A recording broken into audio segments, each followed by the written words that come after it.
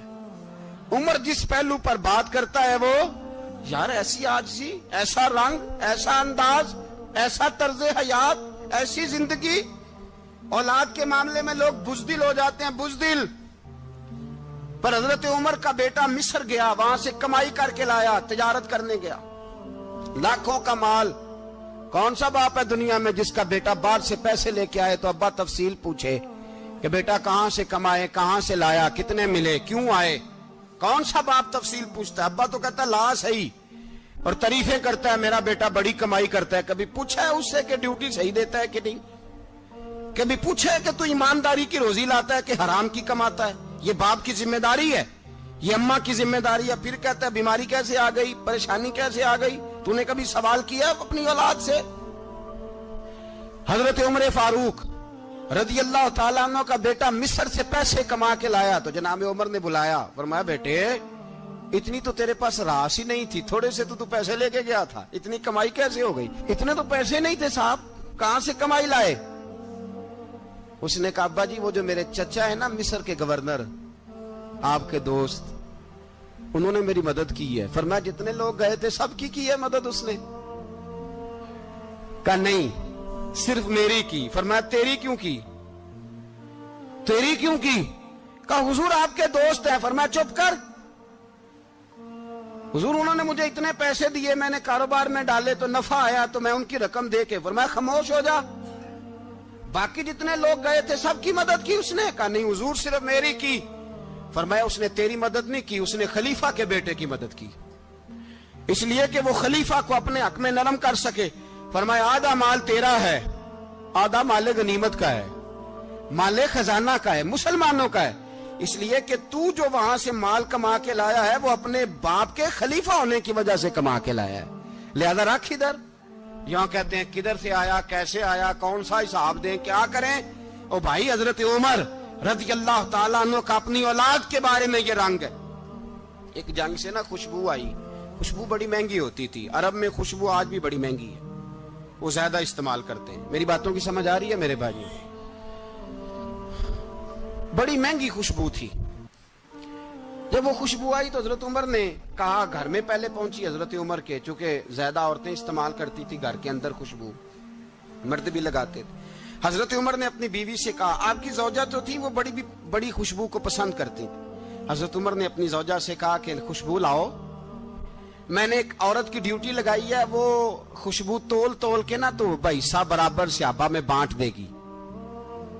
تو آپ کی زوجہ کہنے لگی کسی بی بی کی ڈیوٹی لگانے کی کیا ضرورت تھی، میں جو موجود تھی میں بانٹ دیتی ہوں تول کے حصہ برابر. آپ نے فرمایا نہیں تو رہنے دے، اور فلانی بی بی بانٹے گی.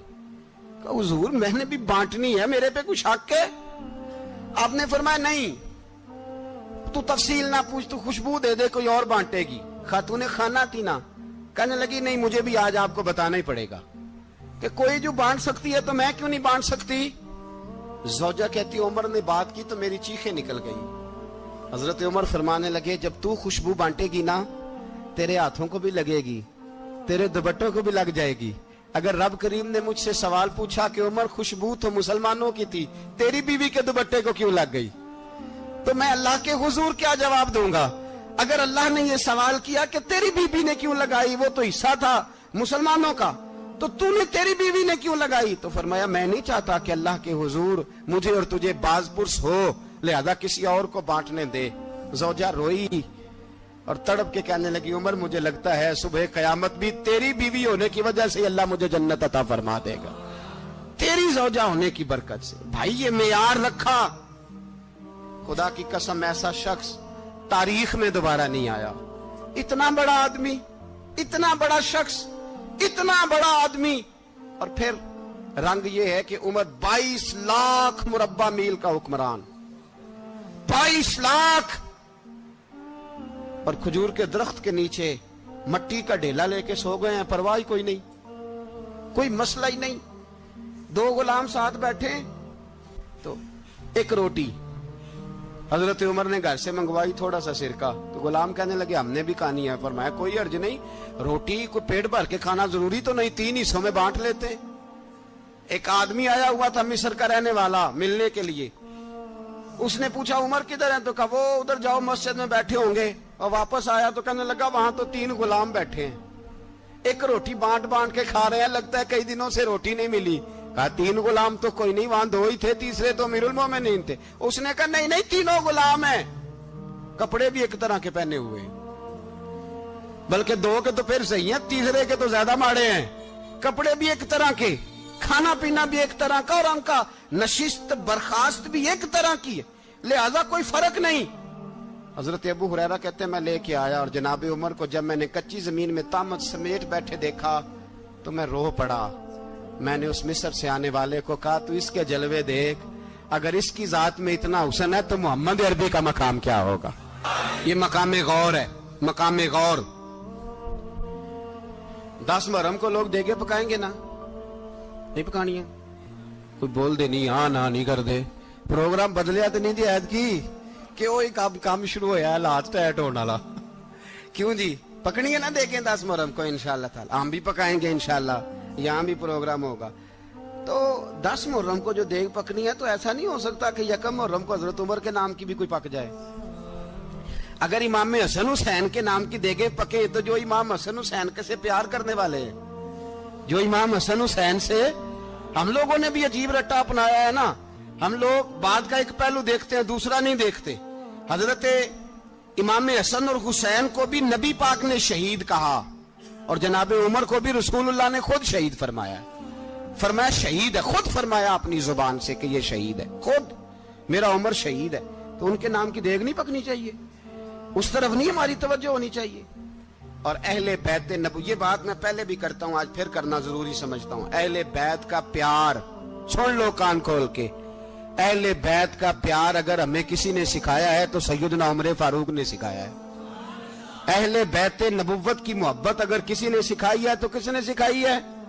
بول کے بتائیے. حضرت عمر نے. اہل بیت کا پیار ہمیں حضرت عمر نے بول کر کے سکھایا ہے. بھائی یاد رکھیں, کسی کی طاقت نہیں تھی دم مارنے کی حضرت عمر کے سامنے, طاقت ہی نہیں تھی. کیسر و کسرا کانپ جاتے تھے, جرأت ہی نہیں کرتے تھے حضرت. اور ہمارے تو تعلقات بڑے ہیں نا غیروں سے. حضرت ابو موسیٰ اشعری رضی اللہ تعالیٰ عنہ فرماتے ہیں میرا منشی سائی تھا, وہ کاتب کہتے تھے وہ لوگ, میرا حساب کتاب عیسائی تھا. تو فرماتے ہیں ایک دن میں نے وہ سارا حساب کتاب لین دین کے حضرت عمر کو دکھائے تو فرمانے لگے جس نے لکھے ہیں اس کو بلاؤ. کہنے لگے ضرور مسجد نہیں آ سکتا. کیوں نہیں آ سکتا؟ کہنے لگے وہ عیسائی ہے. کہتے ہیں حضرت عمر جلال میں آ گئے. آپ فرمانے لگے جنہیں رب دور کرتا ہے تم کیوں قریب کرتے ہو؟ جنہیں اللہ دور کرتا ہے. فرمایا تم غیروں کو اگر عہدے دو گے تو اپنوں کا کیا بنے گا؟ اگر تم غیروں کو عہدے دو گے تو اپنوں کا. یہ سوچ ہے جو آج برما کے مسلمانوں کے لیے بھی ضروری ہے. کہا اگر تم غیروں کو عہدے دو گے تو اپنوں کا. ہم نے غیروں کو عہدے دیے تو دیکھا نا اپنے کس طرح کاٹے جا رہے ہیں. غیروں کو جو عہدے دے دیے جرانے سارے غیروں سے. روز دعویٰ ہوتا ہے چین ہمارا سجن ہے, چین ہمارا دوست ہے. او بھائی دوست ہے تو اس سے کہو نا کہ برما تو تمہاری ایک چھوٹی سی ریاست ہے, چین کے بغیر تو وہ سانس بھی نہیں لے سکتا. اس کو کہو نا اس حکومت پہ دباؤ ڈالے. لیکن ہم لوگوں نے غیروں کو عہدے دیے تو اپنے پس گئے. حضرت عمر کہتے تھے ذمی کا ہم ادب کریں گے, ذمی کافر کا ہم, ایسا کافر جو مسلمان ریاست کو قبول کرے, بدامنی نہ پھیلائے. ایک آدمی کو آپ نے دیکھا آنکھوں سے نابینا ہے اور بھیک مانگ رہا ہے, تو حضرت عمر کو نظر آ گیا. فرمایا کون ہو؟ اس نے کہا میں یہودی ہوں. فرمایا بھیک کیوں مانگتے ہو؟ کہا جب تک تندرست تھا مسلمانوں کو جزیہ دیتا تھا, بوڑھا ہو گیا ہوں کیا کروں. حضرت عمر نے گھوڑے کی پشت پہ بٹھایا, کافر کو گھوڑے کی پشت پہ بٹھایا اور بٹھا کے مدینے لائے. حضرت علی شیر خدا وزیر خزانہ تھے. فرمایا علی اس کا وظیفہ جاری کرو. کہا یہ کون ہے؟ فرمایا یہ یہودی ہے لیکن یہ ہمیں جزیہ دیتا رہا, بوڑھا ہو گیا بیچارہ, بھیک مانگنے پہ مجبور ہے, ہماری حکومت کے اندر رہتا ہے, اس کا پورا وظیفہ جتنا خرچہ اتنا وظیفہ لگاؤ. حضرت علی کہتے ہیں میں وظیفہ لگا رہا تھا اور وہ میرے نبی کا کلمہ پڑھ رہا تھا, وہ رسول اللہ کا کلمہ پڑھ رہا تھا. یہ مزاج, یہ نہیں کہ کافر. حضرت عمر نے گورنروں کو خط لکھے تھے کہ زبردستی کسی کو مسلمان نہیں کرنا, جہاں ان کی عبادت گاہیں بنی ہو گرانی نہیں, کوئی مندر کوئی گرجا ضائع نہیں کرنا. اسلام سب کو جینے کا موقع دیتا ہے, پر